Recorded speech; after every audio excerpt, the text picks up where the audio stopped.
Welcome to Lore Evolution, the show where we look at the production histories of our favourite factions, technologies, and characters from the realm of sci-fi and fantasy. I've talked a lot about Star Trek factions recently, but this time we're hopping over to another long-running sci-fi franchise, Doctor Who, and the deadliest creatures in the universe, or pepperpots with funny voices depending on who you ask, it's the Daleks. Being the arch nemesis of the Doctor from almost the very beginning of their adventures, the Daleks are as much a part of Doctor Who iconography as the TARDIS and Welsh quarries. For their origins, let's jump back to 1963.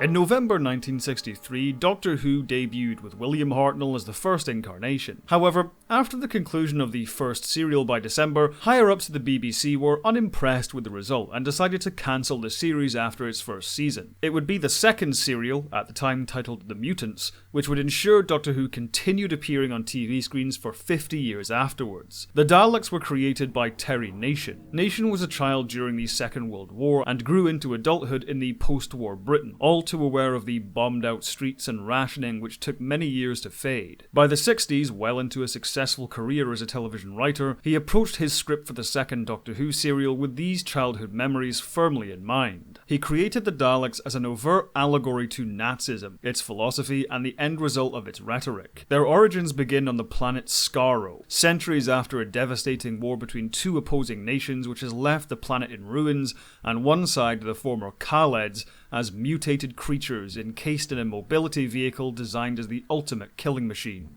They see themselves as superior to all other forms of life, and anything different is inherently wrong. An obvious parallel to the Nazi desire for a pure race superior to others. Their screeching vocals inspired by the shouting and chanting of popular Nazi slogans, although it took some time for exterminate to emerge as the Daleks' go-to catchphrase. BBC designer Raymond Cusick was the one who created the look of the Daleks. He blended the ray gun aesthetics of pulp sci-fi magazines with an extrapolation of contemporary military technology, as well as fascist design philosophies. The mutated creature within the metal casing was left vague for most of Doctor Who's existence until much later. It's honestly a wonder the Daleks / the Mutants was even commissioned, as the lead producer at the time, Sidney Newman, had a strong policy of no bug-eyed monsters. But it's lucky this policy was violated for this serial. The serial debuted on the 21st of December 1963 and continued into January 1964. In their first appearance, the Daleks are pretty much the epitome of what many fans think of them today. Deadly killing machines with an instinctive hatred for all lifeforms different to themselves. In terms of internal lore, something to note is the concept of the Daleks feeding off radiation to survive, with anti-radiation meds being a weakness to them. This is something of a key plot point in this first story, but not something which has come up again since. Behaviour-wise, the Daleks seem far more brutal and even sadistic than in their later appearances. They demonstrate a cunning in their lulling their enemies into traps, and a delight in inflicting pain on their enemies, such as the moment they cripple companion Ian Chesterton simply to demonstrate their power. Despite its obviously dated production values and a plot which does end up dragging in the middle quite a bit, the Daleks / the Mutants is a thoroughly absorbing piece of science fiction, and one of the strongest examples of early Who. The labyrinthine and destitute Dalek city gives many of the scenes a kind of haunted house feel, an eerie atmosphere which isolates many of the characters, putting viewers on the edge of their seats as they wait for the so-called bug-eyed monsters to show up again. There has often been the notion of children hiding behind the sofa in fear of the Daleks while watching at home. Personally, I'm not one to ever be scared of the Daleks. Their design, while menacing with the right direction, isn't all that terrifying. Rather, the tension of seeing the Daleks comes from their sense of power, their viciousness, as they indiscriminately slaughter anyone other than themselves. There's the feeling they could snap any moment and murder the Doctor and their companions without hesitation if they deem it necessary. Part 1 of the Daleks debuted to an audience of 6.9 million viewers, but by the end of the serial, Part 7 was watched by 10.4 million. BBC higher-ups soon overturned their cancellation order, and it was clear these iconic foes had stirred something in those watching at home. The 1960s saw the rise of Dalekmania, in which all of pop culture in the UK at least seemed obsessed with the Doctor's new nemesis. Merchandise flew off the shelves, making Terry Nation an absolute fortune. The Daleks would show up again numerous times during William Hartnell's tenure, such as the Dalek Invasion of Earth, a serial which was remade, along with their first story, in 2 big-screen outings, Doctor Who and the Daleks, and Daleks Invasion Earth, 2150 AD. both of which starred Peter Cushing in the title role. As a quick aside, when I was growing up very young, before the 2005 revival series, these two movies were actually my biggest exposure to Doctor Who. It's only much more recently in my life I've actually decided to go back and really delve into the classic era. By the 1970s, however, during the reign of Jon Pertwee, the threat of the Daleks had declined hugely, although this is something which actually started during Patrick Troughton's era as well. Funnily enough, it was Terry Nation who often phoned in many Dalek adventure scripts. The ease at which they were defeated in many stories and their screeching voices being played up for comical effect took them far away from their deadly fascistic roots. While they were still a cultural icon, they had become so familiar to audiences they had essentially lost their sense of danger. During the Tom Baker era, producer Barry Letts and script editor Terry Dix asked Nation to write something new for the Daleks as they felt his initial script was too by the numbers. His next stab at the Dalek story for season 12 resulted in one of the very best Doctor Who stories ever made, Genesis of the Daleks. While out adventuring, the Doctor is intercepted by the Time Lords and ordered to go on a special mission, travel back in time to the origin of the Daleks and attempt to either stop their creation or significantly weaken them for the future. Doctor and companions find themselves in the last days of the war between the Kaleds and the Thals. In this story, the Daleks themselves only make very sparse appearances, but what they represent and the danger they pose is explored in depth through the themes of the story and distilled into one man, their creator Davros, played by Michael Wisher. Here the fascist inspiration for the Daleks cannot be ignored, with the Khaled military wearing Nazi uniforms in all but swastika and ranting endlessly about their inevitable victory over their degenerate enemy. But while the serial is full of many great performances, the entire 6-episode run is outright stolen by Davros. His design is simply fantastic, with the beginnings of a Dalek shell, but with a twisted face and mangled body to both foreshadow what the Khaleds themselves will one day turn into, and to represent the grotesque result of such hatred. Wisher's performance is almost all in his voice. For the most part, he is menacingly subdued, but when he goes off on a rage-fueled tirade, his pitch and cadence shift into the familiar screams we usually hear being expelled from his own creations. What mistakes do they make? You will tell me? No. You will tell me? No, I will not! The brutality of the world, the tragedy of its characters, and the violent climax of the 6-part story crystallize what the iconic and often parodied villains truly represent, and brings back that sense of danger which had been slowly depleted since their first appearance. It's a cliché to place Genesis of the Daleks in one's top-tier Doctor Who stories, but for good reason. It's simply brilliant. Following this excellent story, the Daleks went through something of a similar cycle to the one they had before. A dark and brutal story to showcase an iconic enemy and tell a thematically rich story, the impact of which was slowly eroded over the following decade. By Sylvester McCoy's era, the public had once again grown too familiar with the Daleks, and they had once again lost their sense of real danger. An attempt to remedy this perception was in 1988's Remembrance of the Daleks.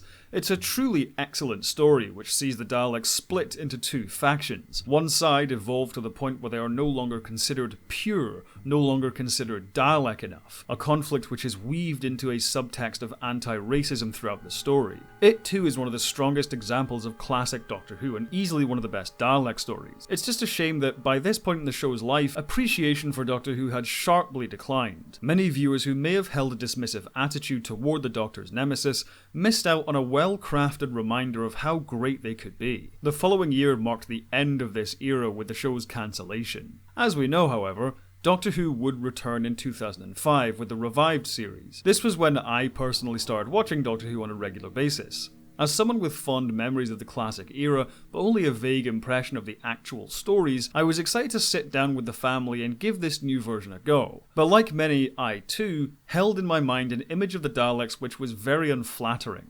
Compared to the likes of the Borg in Star Trek The Next Generation, or the Shadows of Babylon 5, the Daleks just didn't come close to matching these kinds of antagonists in my mind at the time. This was something showrunner Russell T Davies was no doubt aware of when he sought to reintroduce the Pepperpots to his new show.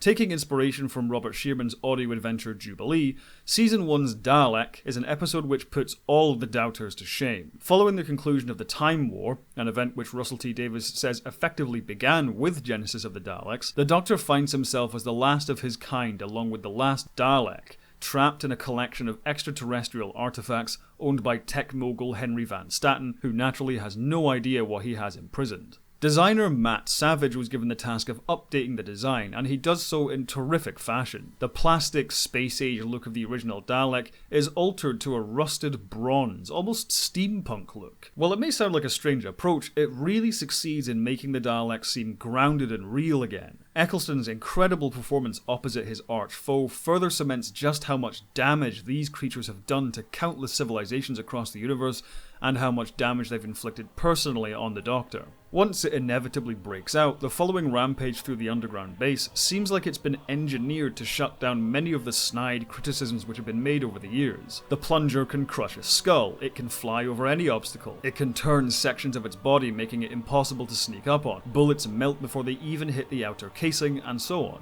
But it's the ending which elevates the episode to best of the whole show heights, when the hatred for all living things possessed by the Dalek is painfully reflected by the Doctor's own hatred for the Daleks themselves.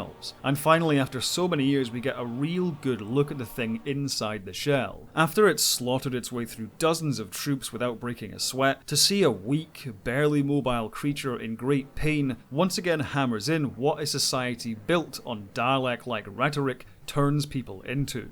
The Daleks made many reappearances throughout Russell T Davies' reign as showrunner. At the conclusion of Season 1, having watched a single Dalek dish out so much death and destruction, the prospect of an entire army of these same monsters suitably increases the stakes for the finale. The status of the Daleks as a small enclave of what they once were, struggling to hold on to life in spite of all the Doctor's efforts, often made them far more deadly and their plots more creative than standard alien invasion premises. After Davies left, however, a strange thing happened when Stephen Moffat became showrunner. At first, the Daleks as desperate survivors idea was maintained in episodes such as Victory of the Daleks, which included a new design, although this was quickly walked back when audience reception to the design, dubbed the Power Ranger Daleks by some, was highly negative. But further into Matt Smith and Peter Capaldi's tenures as the Doctor, a reset button of sorts seems to have been hit somewhere. By the episode Asylum of the Daleks, they seem to have completely restored their civilization as if nothing happened, stretching across many light years and time periods, with millions of soldiers and fleets of ships,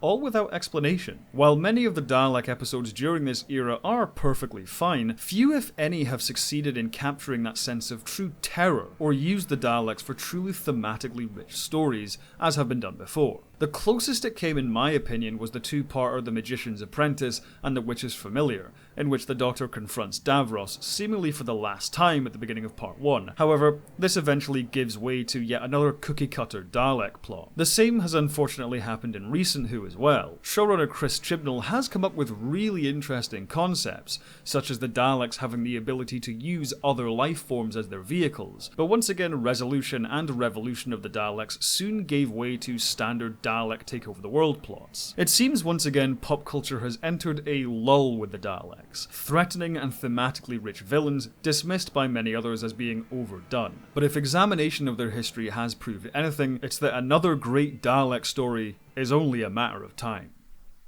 Gareth Madison asks, if Stargate was brought back, would you like to see a continuation of the previous shows or a reboot? I think there's a way to do a soft reboot while still preserving what happened in the previous shows. I actually thought about doing a Stargate TV show idea video, similar to my Battlestar Galactica reboot idea video, because as I was thinking about it, I think I sort of have come up with an idea for a cool premise which would build on what came before, but also still be inviting to new audiences as well. If folk are keen to see that video, let me know in the comments below, and perhaps I'll make that video next month. Thank you for watching. If you like these videos, subscribe and hit the bell icon to stay up to date on my new uploads. If you want to help the channel grow, join my patrons or my YouTube members, where you can see videos early as well as some other exclusive content. Speaking of which, I'd like to quickly thank all of my patrons and members who are now appearing on screen. Have a good one, and as always, live long and prosper.